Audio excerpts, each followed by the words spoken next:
The table sport of snooker is said to originate from the late 19th century, first played by British soldiers in India, and although the sport remains extremely popular, a number of factors have impacted participation over recent years.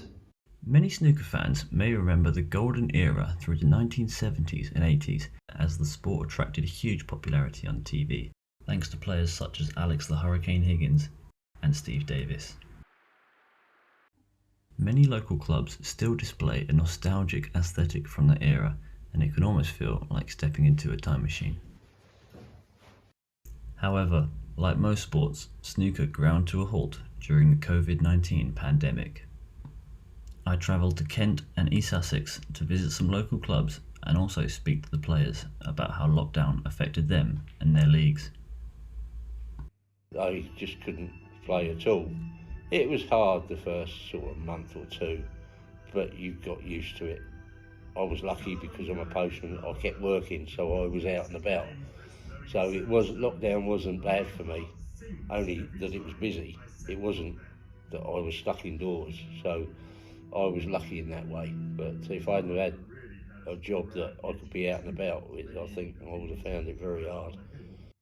Another player said he's noticed a severe drop in the number of members during his 35 years at the club.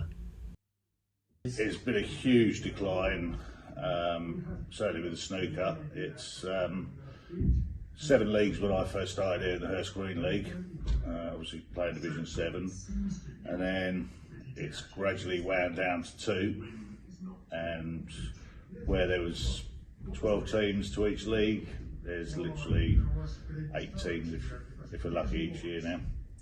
However, recent lockdowns may not be the only reason that local clubs are struggling to attract new players to the table. People have found other things to do.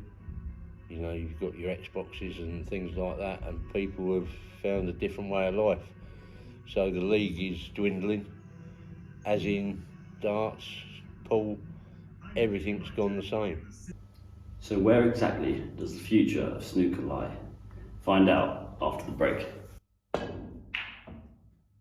2022 has seen 2 British 15-year-old schoolboys burst onto the professional scene. Stan Moody from Halifax defeated Lu Ning at the snooker shootout in January, while Liam Davies from Wales became the youngest player to ever win a match at the Snooker World Championship. With talented youngsters still coming through, the sport looks to be in safe hands, and it'll be some years before the lights go out on snooker.